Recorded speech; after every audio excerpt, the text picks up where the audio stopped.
Bonjour, nous sommes le 13 décembre 2024. Nous allons voir ensemble que nous avons encore de bonnes nouvelles. Nous allons commencer par la France et terminer par d'excellentes nouvelles aux États-Unis. Certains se sont inquiétés de mon absence de vidéo. Tout va bien, je suis maintenant revenu chez moi et je vais continuer mes vidéos sur YouTube. D'autres souhaitent que je fasse une vidéo sur Israël. Vous savez que le sujet est plus compliqué que pour l'Ukraine. Il faut distinguer les Juifs des sionistes. Les sionistes viennent de l'ancien empire khazar qui était basé dans le Caucase. À cette époque, les Khazars ont choisi comme religion la religion juive, etc., etc. Je vous ferai une vidéo là-dessus un peu plus tard. Ma dernière vidéo du 14 novembre, qui s'intitulait « Le monde vient de basculer », vous a beaucoup interpellé. Elle est devenue virale sur Internet et son nombre de vues a explosé. Selon les thématiques, le nombre de vues que j'ai avec mes vidéos étant entre 25 000 et 35 000. Pour cette vidéo du 14 novembre, nous avons eu 138 000 vues. Je dis bien 138 000 vues. Je ne m'y attendais pas du tout, alors bravo à vous. Cela veut dire que le peuple de France se réveille de façon significative. Il était temps. C'est une bonne nouvelle. Vous avez vu les actualités, notre Premier ministre Barnier vient de démissionner, Macron prend la parole pour ne rien dire, il confirme qu'il a été élu par le peuple et qu'il continuera donc à exercer jusqu'au bout. Je traduis pour ceux qui n'auraient pas bien compris, en fait, il emmerde les Français comme il l'avait déjà fait pour la crise du Covid. Il est capable de faire défiler plusieurs premiers ministres sur plusieurs mois. À suivre. Ceci dit, les sondages disent que 63% des Français demandent sa démission. Continuez à vous réveiller le jour où 90% des Français demandera donc sa démission. Je pense que le roi sera obligé de démissionner. Nous avons décodé ensemble la cérémonie des Jeux Olympiques, maintenant décodons la cérémonie de Notre-Dame de Paris. Il y a eu un gros litige sur la localisation du discours de Macron. Macron a voulu l'imposer à l'intérieur de la cathédrale.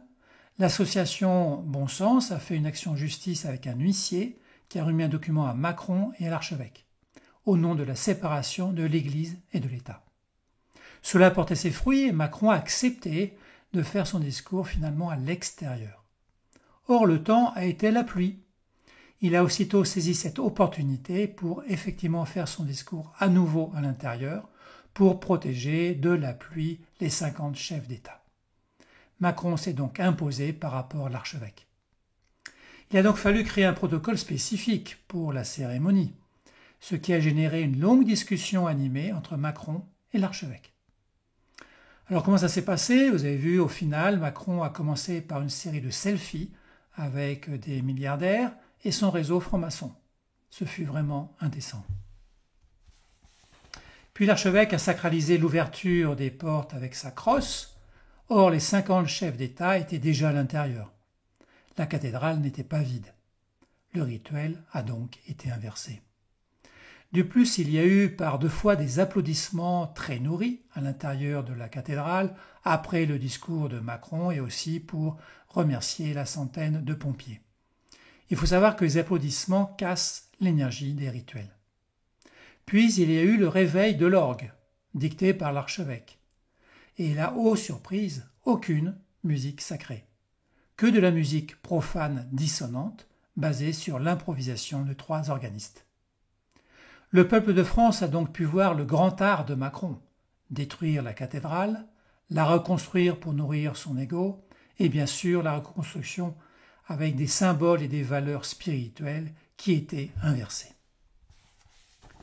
À noter que Elon Musk a court-circuité Macron, et là il a fait très fort, il est rapide. Il a diffusé sur X les nouvelles photos de Notre-Dame avant Macron. Il a été vexé. Suite à l'invitation de Macron, c'est Trump qui a répondu le premier très rapidement, mais il a posé fermement 2 conditions. La première, c'est qu'il vient avec une petite délégation de son gouvernement, dont Elon Musk, qui n'est pas passé inaperçu. Et il a demandé à s'asseoir juste à côté de Macron. Macron lui a répondu que ce n'est pas possible car il n'a pas encore pris ses fonctions. Or, Trump l'a fait Et mieux que cela, il a séparé le couple Macron-Brigitte. Ce fut une claque magistrale. En effet, depuis l'allée centrale, nous avions Macron, Trump et Brigitte. Trump ne fait jamais rien par hasard, et là, il s'est imposé par rapport à Macron. Il fallait mettre en évidence ces rapports de force entre, d'une part, Macron et l'archevêque, et d'autre part, Trump et Macron.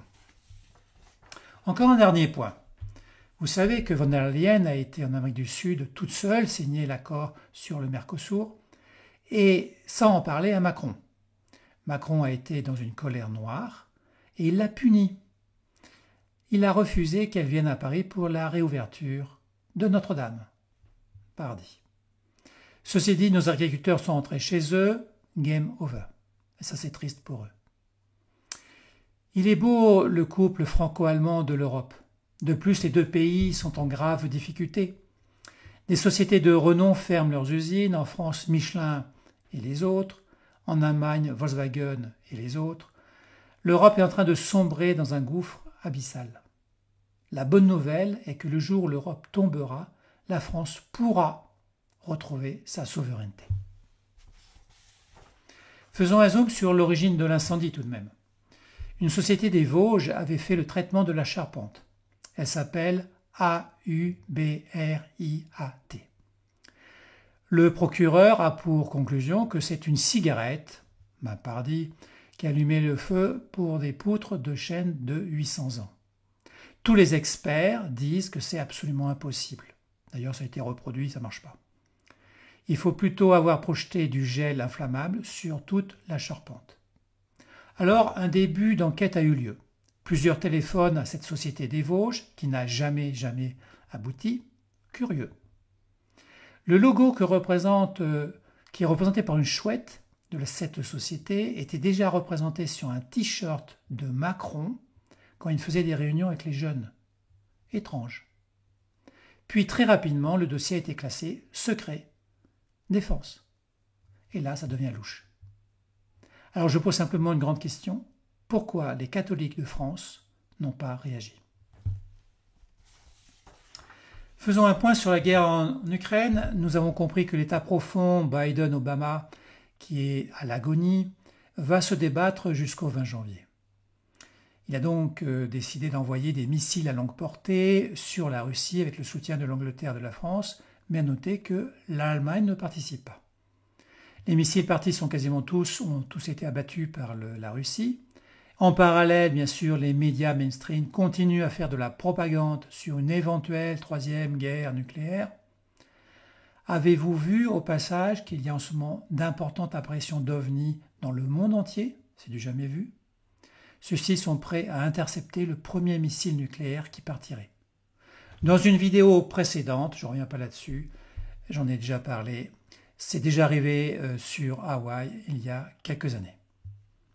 La Russie a tout de suite riposté avec son missile hypersonique Oreshnik.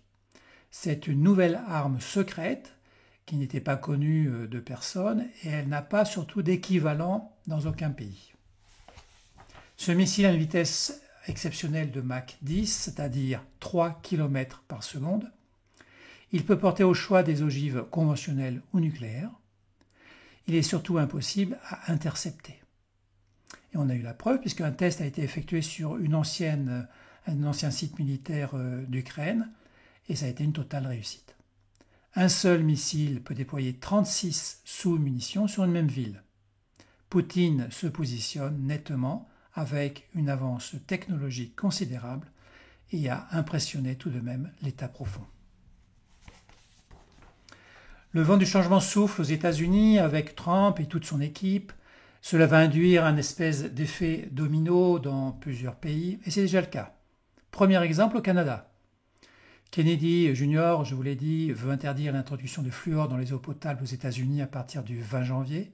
Finalement, le Canada va le faire avant les États-Unis, par le biais d'une association sur la santé très active.